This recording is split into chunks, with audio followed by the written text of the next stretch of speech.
So how to scale and exit your company successfully. In this video, we have got something really different, which is I'm going to break this down exactly with a founder, with a business owner who's got a great business here. We're going to talk through the exact steps that they can do to take the business where it is now to where they want to be, get it exit ready, improve the value of the business, and ultimately ensure that they can get what they want out of this business. If you haven't met before, my name is Thomas Cornwall. I run Open Equity, where we invest in, scale and exit companies successfully. And we often work with companies in this way. My experience is, though, a lot of people are unsure what it's actually going to look like working with Open Equity. So I thought we'd make this video where we really break down how we put together a plan to get from where you are to where you want to be. I've got my dear friend Jasper here, who, if you don't know already, he runs Nalu, which is a fantastic podcast agency and growth partner who've been working with us to do all of this magic stuff and chop up the videos and create great content and ultimately annoy you in your LinkedIn feeds and other feeds and things like that. And what we're going to do, we had a really interesting conversation the other day where we literally put together a napkin plan for how to help scale Nalu. I reflected on it. I thought this is a really interesting conversation, and maybe this would also help to bring to life what it looks like to work with us in Open Equity. Because at the end of the day, my experience is that capital is a commodity, and there's lots of capital in the world, and you can work with 1 million investment firms, or you can work with 1 million growth partners that you may choose to in order to scale your company. But at the end of the day, you want to understand, can they actually add some value? And so I thought we'd get Jasper here on, and we're going to talk through what the plan was that we put together and use him as a guinea pig in order to do that. So welcome, Jasper, and thank you for being my guinea pig. Pleasure to be here. Excited to go through this. I mean, that was a 10-minute sketch on the napkin, so excited to break it down in more detail. Yeah, please hype it up about what a life-changing experience it was spending 10 minutes together. But yeah, I hope it was useful. But I mean, essentially what we're going to do is I'm going to talk through, we're going to start with effectively, where are you now? Where is the business now? And we'll talk about where do you want to be? Because at the end of the day, it's probably for you as well, is you're thinking your business is here now, you want it to be a certain place, and there are some steps or some things to do. So we're going to talk through where is the business now, where do you want to be, what are the key kind of 1 to 3 levers that you could pull in order to unlock some more scale, and then we're going to put together a plan, how do we actually go about it? So let's start with then to say, where are we now? Where is the business now? You've obviously built great foundations, but how would you describe where you guys are at as a business? Yeah, so still very early on. I think we're fighting those initial hurdles of you get to maybe the 10 to 20,000 mark where things are starting to roll, but you're now at a point where to scale past that, it feels like you need much stronger foundations and you need to be handling those interdependencies a bit better. So we've managed to scramble our way to where we are right now with great clients and some fortunate moves, but it's trying to work out how we can get over those barriers to unlock the next step to 50, 100, and hopefully explore the idea of exiting at some time soon, maybe in the next 1 to 2 years. Got it. Cool. Thank you very much. Okay, cool. So business is where it is now, and you have ambitions then to scale it and ultimately think about exit it. And what would you say are the main challenges or pain points or struggles right now with running it? I think specifically in the agency world, I'm finding anyway, it's the constant back and forth with changing SOPs, the operational efficiencies, and trying to keep it as seamless as possible. I think there's a lot of dependency from me as well with the business. So I'm constantly involved in, I guess, the assembly line across concept to fulfillment, which is really tricky, trying to step outside and actually focus on things like sales that will actually move the business. Mm-hmm. And also hiring. I think hiring is arguably one of the hardest things I've ever come across, trying to find top tier talent that you can also find the time to train. Yeah. So really struggling to get past that point at the moment.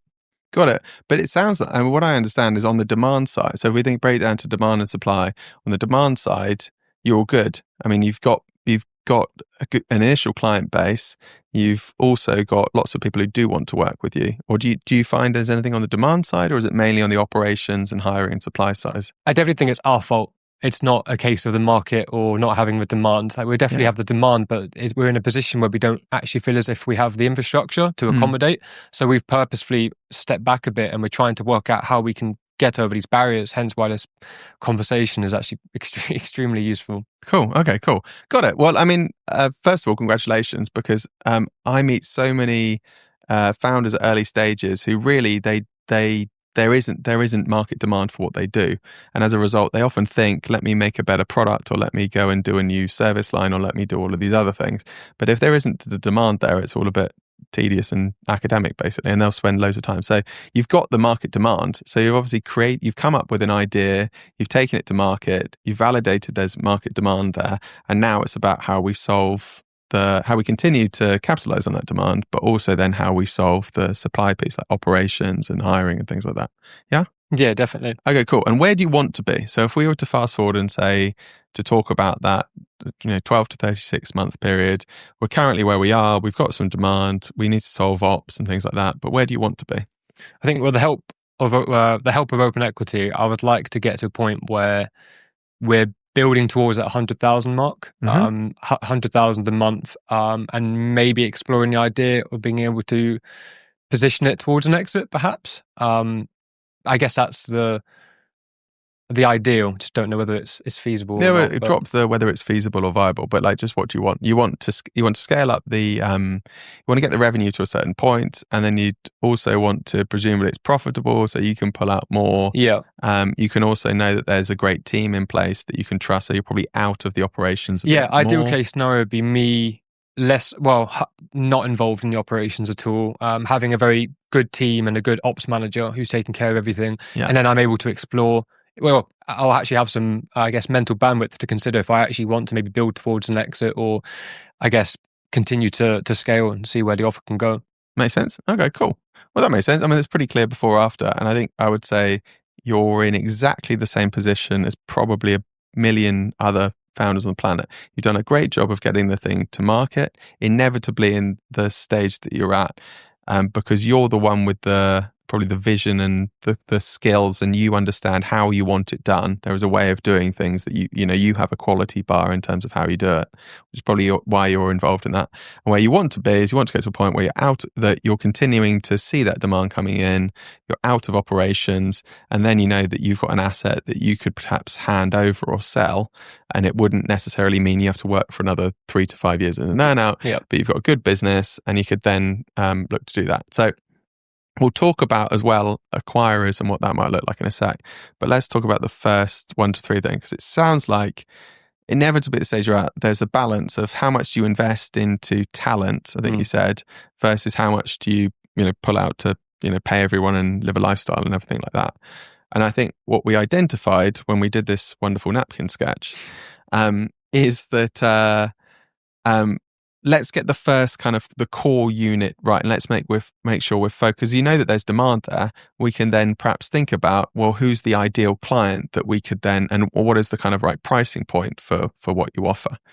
And I think I'm right in saying most clients you work with, they're kind of either solo founders, entrepreneurs, or smaller companies generally. Would that be fair to say? we made the mistake of, I guess, in the beginnings, it was going for whoever would bite. I don't think that's a mistake. That's just the way that you do it. You kind of got the thing to market. So I think definitely noticed that we're selling to two smaller companies, and we haven't really been going for the enterprise clients that probably would benefit the most as well. Why do you think that? Is that a mental barrier? Is that just haven't had the time to do it?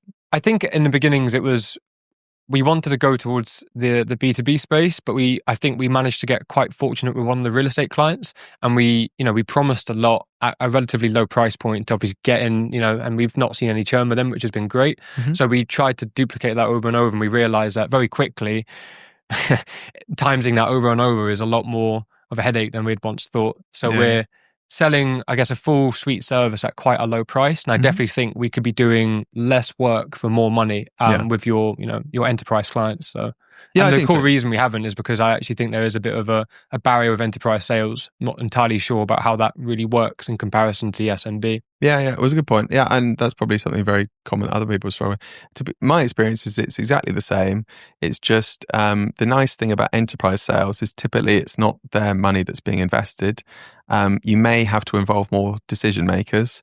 The pitch would perhaps talk about the business benefits and the value of your service, your capability versus not doing it. Whereas with SMEs, it might be a bit more of an emotional sell. It's a bit more of a what's the investment case with larger things, and then the sales cycle might be a bit longer. So unlike a SME where you're speaking to the owner, you're speaking to the decision maker, sometimes you'll be speaking to a marketing manager or a marketing director in your case, who may need to get approval or budget or things like that.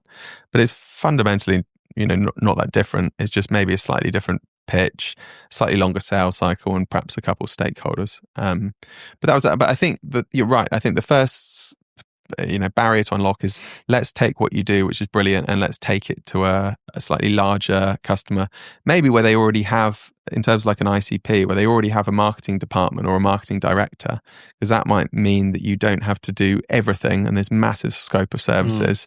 You could do something that's quite tightly scoped, and that would be useful on the demand side. Okay, so the first thing then, so going to slightly larger clients.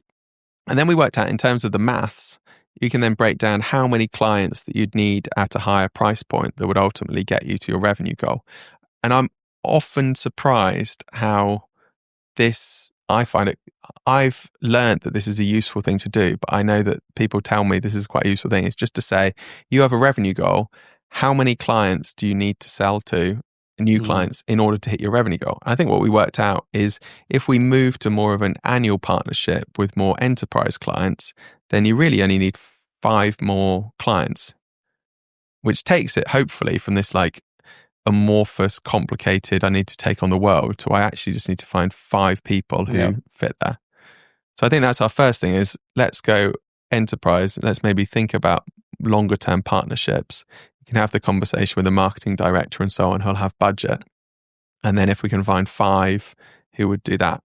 And I think we did actually identify 5 that you probably already know. I won't talk about that now, because you're probably now in talks with them. And then that comes, the nice thing about that is that then means, and I think what we worked out is, if we could get 1 in, that would mean that there's more money coming in, and that then allows you to do probably the second thing, which is the ops piece. Yeah. Now, have you documented out how you do things, or how you like to do things? Yeah, the majority. I think a lot is changing, because we're constantly trying to adapt different workflows to different. And that's another problem, is we didn't actually, which you identified, we don't have one set thing across the entire client base. There's lots of variations, and for the money, it doesn't really seem conducive of our time to have different changes for that client versus that one. So I like what you said about strengthening the offer, so it's that to a T, and then delivering that to the higher paying clients at enterprise. Yeah, really good point. Yeah, I think scope creep. Yeah, and I think I found this in the first couple of businesses I run, particularly in client services. I think you feel like you want to do everything because you want to do a good job, and you also are kind of, I found anyway, you're kind of nervous about making sure they trust you, and ultimately they, invest in the service and things like that. But there is then a tendency to get massive scope creep. And then if you multiply that by many, you then have this operational nightmare, because you're selling different things to different people. So, and it's very common as well. Sales-driven people sometimes do that, because they often overpromise in order to sell something. And then the ops people get really annoyed because you're selling different things. So tightening the scope, taking it to enterprise, getting 1 in, and then that will start to get us the second thing. It sounds like you've done a great job. You've already documented out some of the processes. And then the next step is then, what you identified is then how you move from you probably managing a process, but then how you think about training and hiring and onboarding someone. And with more capital in, you'd have the potential to actually be able to invest with a bit more long-term demands, that actually it's not going to mean that you have to fire them after 2 weeks because you don't have the money to pay them. I think what you said about upfront payments as well, like the annual, I've never really considered that. I think that was just the confidence when selling to some smaller businesses. Being able to have maybe an annual partnership where I know it's delivering X amount at the beginning of the year or whatever, I think that would give me a lot more confidence to invest in better talent as well. Yeah. No, I agree. There's another. If we go enterprise, we go tight scoped, and we also get paid up front at the beginning of the month in an annual partnership, or even maybe it's that there's a 3-month commitment in order to get the capability going. I think in the position you are, where I think the demand exceeds supply for great podcast agency partners at this state of where the market is, where it hasn't become commoditized like social media, you should be able to do that. And then tight scope, going to enterprise, and then into the ops piece. And then I think you're right. I think at that point, then thinking about you then would probably feel a bit more confident knowing that actually you have 3, 6, 12 months runway, that you can then say, actually, I'm going to go to, and have you identified, who do you think that is? Do you think it's like an ops manager or like an ex-agency? Ops manager. Yeah. Okay, cool. So hiring me, essentially. Yeah. Yeah, but a better version of me. Well, then, I mean, the nice thing as well, I mean, I found this is I was way too stubborn and tried to do way too many things in the first agency that I ran. But there are loads of people, and you looked a bit confused when I said that there are loads of people who love doing agency ops. I know a few of them. That's their favorite thing. They love doing agency ops. They love all of that kind of stuff. But you, as an entrepreneur, probably think, why on earth would anybody love that stuff? But there are people who enjoy that kind of thing. And there are also people, like you say, who probably spent, I think it's getting the right, I think as well, the talent profile. It's not going to someone who's maybe worked at WPP or a large agency, because what you'll tend to, this is a common mistake, is you'll, from an insecurity point of view, think I need this big brand person, probably pay a fortune. Yeah. They've never worked in a smaller company, and so they struggle. But that, how do you, like, finding someone who's great and has experience, but also is hungry enough to want to do it where you are. And I find with talent is the first thing is scoping what is the actual role. A lot of people go out and try and say, I need someone to do, and they haven't defined it. So do you have a job spec for an ops manager? Yeah. Okay, cool. ChatGPT is wonderful for those things. Then the next thing then is I use the screeners. Can they do the job, and will they do the job? So a bit like we were talking before, can they do the job? Have they done it before? I think there's a mistake sometimes of thinking, I like their attitude or I like their whatever, but it's good checking, have they actually done this before? So have they done it before? And then secondly, can they do, will they do it? So do they want to, do they buy into the vision that you have? Are they excited to do it? And all of those kinds of things. And then the next thing then is, how do you validate that actually they are a good hire? And do you have a hiring process in place that you would use at this point? As of now, no. Cool. I think a really good one is like a 1-2 step. The first step is just having like a cultural conversation. Do you get on? Does it? And then what I like to move to is to a task-based thing. So you might then say, let me give you a task, which can be like a kind of a mini version of you doing, of them doing their ultimate job. And then you can work that out, because I've made the mistake of really liking someone and thinking their CV is wonderful. And then you hire them and then you realize, actually, I didn't do any validation that they can do a good job. And obviously don't be unreasonable, but that's a good way of doing it. But then you can find, and probably then I always think 3 to 5 interviews is a good amount. And that. And then the next thing then is onboarding and training. So the good thing is you've documented the steps in advance, right? So you kind of know they can take over and do that. But how would you think about going about to onboard them and get them up to speed? I think it would be my biggest problem, and the thing I really wanted help from you on was, I guess, getting them to a point where they could fulfill quite a manager-esque position where I'm actually able to take myself out, or maybe being client-facing. Yeah. Because I think a lot of it is really tied to me, and I don't know if that would hinder the ability to exit the business at some point. Yeah, definitely would. Yeah. So I would like to try get them to a point where they could be having those conversations on my behalf. They're able to attend the agendas and so forth. And the way to do that is step by step. My experience is that sometimes founders are desperate to hire someone. They find someone good and then they just give them everything, don't onboard them or train them properly. And as a result, they get frustrated. How come this brilliant person hasn't managed to pick it up? I think a good way of doing it is, the first way of doing it is you do it. It's like, I do, you watch. So you can take them through the end to end and they can just watch and ask all the questions along the way. Why did you do that? What about this? Is this documented? And that would help with a kind of bringing to life the SOP and the playbook that you've got there. Then the next thing would be they do it and you watch them. So you do it, they watch, they do it, you watch. And by doing those 2 things, you then can get to a point where maybe they do it and you don't have to watch. And those 3 steps is actually a way that you can go from to actually onboard someone properly, because they may be able to do it, but they don't know how to do it your way. But if you can take them through those steps, then you'll have a 1, 2, 3 experience. And then by then they should be able to do it. And if they can't do it, then it's a bad hire or they need more training or whatever. But I think we've identified. So what are we saying? So we're saying the first thing is to go enterprise, scope tightly, get longer term commitments, and maybe sell 1 first, but with a pipeline there. 2 is, what was 2? 2 is then the ops P. Yeah, the ops, and then the talent as well. And then the third thing is then who is that right person to actually go in? I had a question at Yeah, the yeah. point where I guess we've got the person in place. Maybe we've got one enterprise client. Would that the next step be me, I guess, remove myself and really focusing in on the sales and trying to get Yeah. it to that point? Yeah, I would focus on the sales then, and then into the sales point, you probably want to do the same thing. So you want to get to a point where the sales side of the business and the delivery side of the business you're out of, because then, which brings us to the point about acquisition. If the sales side of the business is solved and the delivery side of the business is solved, then what are you spending your time doing? Either you can do nothing, or you could think about acquisitions, or you could think about exit opportunities, but you can start thinking about the kind of grown-up stuff of business building that if you're stuck in operations, you just have no ability to do because you're firefighting. If I got to the revenue mark, let's say the 100,000 that I was happy with, and I was exploring that idea of exiting, how would I even begin? Yeah, good question.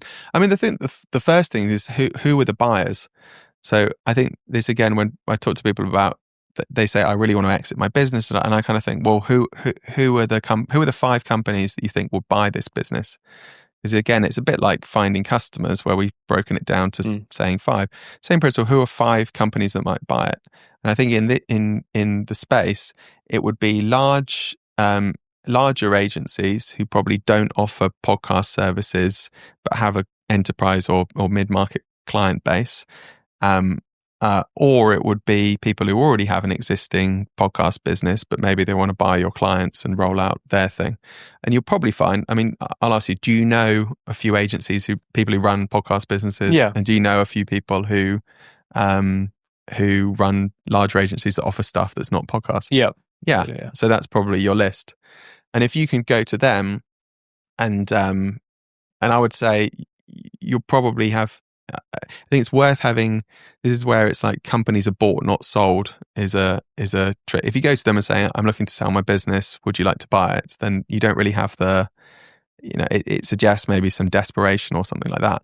But if you went to them saying, "Look, we're looking to expand. We're looking at strategic options. Perhaps we could have a conversation." Obviously, in whatever tone of voice you could have, you'll probably find that actually in those conversations they might say, well, what about if we merge the thing in, or what if we buy it, or what if we do a deal there? I would like to know if, say, there was that partnership between Nalu and maybe Open Equity, how would that actually look if we were maybe to get past the initial? Because I can see the, I guess the 100 grand, being exceeded in the time scale that we outlined. But if I asked you to help me, I guess maybe build towards that, how would that sort of look? Yeah, good question. I mean, typically, we'd work together and we'd figure out what amount of, whether it's capability and support to help you do that, or whether it's capital in that needs to do that. From what you're saying, it sounds like it's mainly kind of advisory and capability to perhaps hold you accountable to delivering a plan.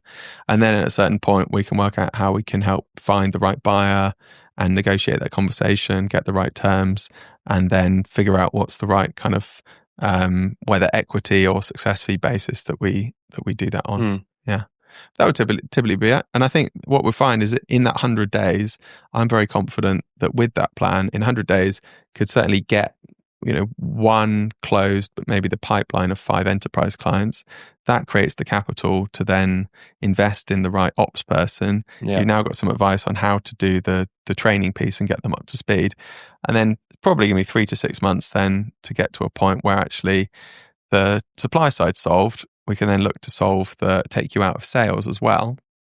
And then the joy is that once you've got a growing thing, typically people want to then come along and are interested in doing deals or acquiring or whatever else. And then you can say, great, well, I'll sell it. And over the next 3 years, this is what the deal looks like.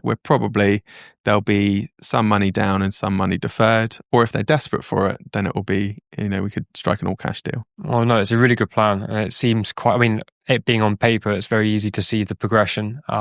So yeah, I'm extremely grateful. Cool.